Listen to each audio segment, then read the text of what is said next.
mantap banget dari warna, dari bunyi suara saat saya ngaduk. Bikin air liur pengen banget. Ini namanya asinan Bogor, warnanya lekoh, rasanya asam pedas mantap. Kita bikin.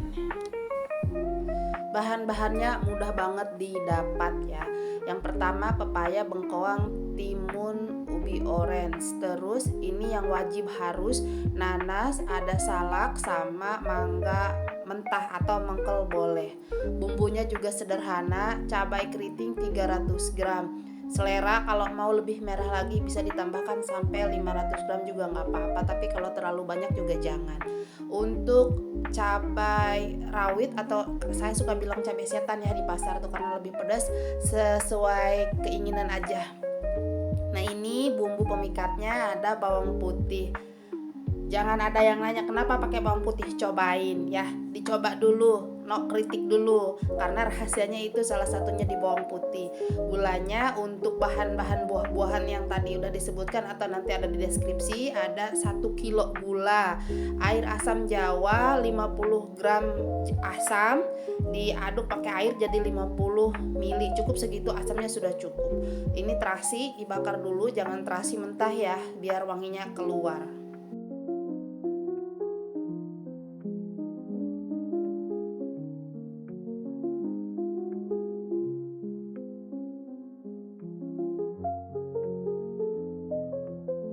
Apinya jangan besar-besar nanti gosong. Nah, dibalik-balik pakai garpu karena kalau pakai tusuk lidi suka kebakar ya. Pakai garpu aja aman sampai dia wanginya keluar, terus agak kecoklatan, itu tandanya mateng.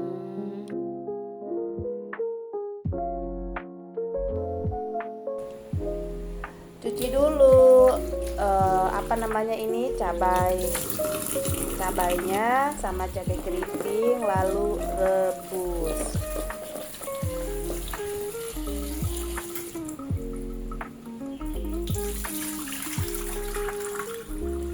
Kenapa harus direbus dulu? Yang pertama tidak bau langu atau bau cabai.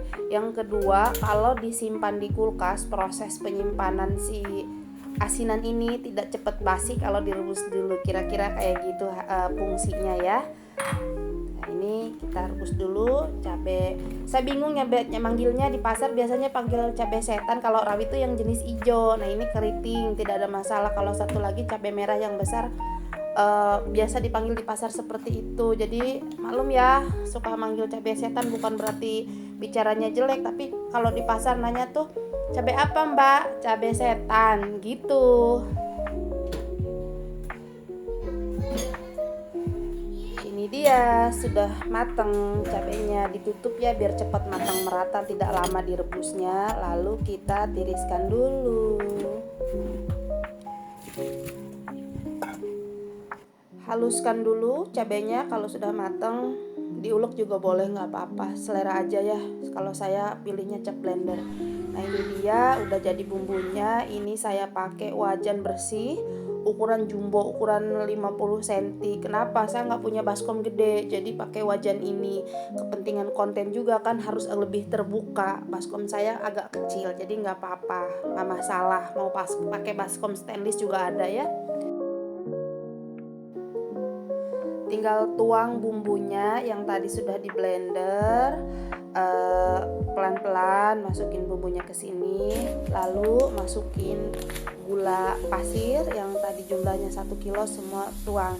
Gak ada masalah kalau misalkan menggunakan berat berat buah-buahannya yang ada di deskripsi, bumbunya sama, gak usah dikurang-kurangi, pasti sedap banget. Lalu masukkan air asam jawa ya. Tadi si terasi udah saya masukkan ke blender, ada garam, tinggal diaduk. Ini senjata saya, pakai spatula yang bersih. Dan ini air dari sisa blender, kita kasih air karena memang butuh air. Terus kita bilas dulu, lumayan kan sisa-sisa cabai tadi.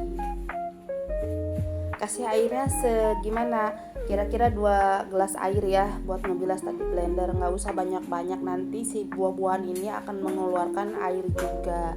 Nah, saatnya mengaduk. Ini pakai wajan yang jumbo juga.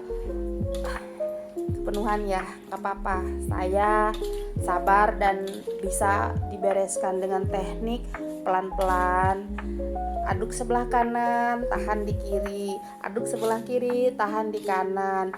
Harus sabar. Tapi kalau misalkan punya baskom jumbo, gampang banget, tinggal diaduk-aduk sebentar juga udah nge-mix. Karena ini mau kepentingan konten, harus apa namanya tuh, bukan harus ya, kepentingan konten. Saya tidak punya, lagi-lagi tidak punya baskom besar, jadi nggak apa-apa. Tuh tekniknya kayak gini, pelan-pelan. Nanti juga akan dimasukkan ke kulkas. Jadi kalau sudah aduk rata kayak gini, tinggal tuang di panci atau baskom yang tertutup. Kebetulan saya punya panci yang jumbo, dan memang lebih baiknya ditaruhnya di panci stainless atau di wadah stainless, bebas asal stainless ya. Kalau di wadah plastik, kadar dinginnya kurang meresap, kurang merata. Alangkah lebih baik kalau nggak ada ya nggak apa-apa. Tuh, ini aduk rata kayak gini. Tapi kan saya prosesnya nggak acak-acakan karena pelan. Saatnya kita tuang ke panci jumbo. Ini panci saya panci jumbo. Lebarnya kurang lebih 36 cm, dimasukkan ke sini. Jadi ini juga kesempatan untuk meratakan juga karena pakai panci. Masukkan ke kulkas minimal 12 jam. Kuatnya berapa lama, Ambu? Kuatnya di kulkas bisa, kalau kulkas yang 2 pintu 1 minggu ya. Kalau kulkas 1 pintu 3 hari kuatnya, nggak kuat lama karena sering keburu. Silahkan dicoba. Ini cocok buat acara 7 bulanan, acara arisan, di hari raya lebaran, siang-siang panas capek, makan ini mantep banget ya. Terima kasih yang sudah nonton sampai selesai. Semoga bermanfaat ilmunya, bisa buat jualan juga berkah. Assalamualaikum.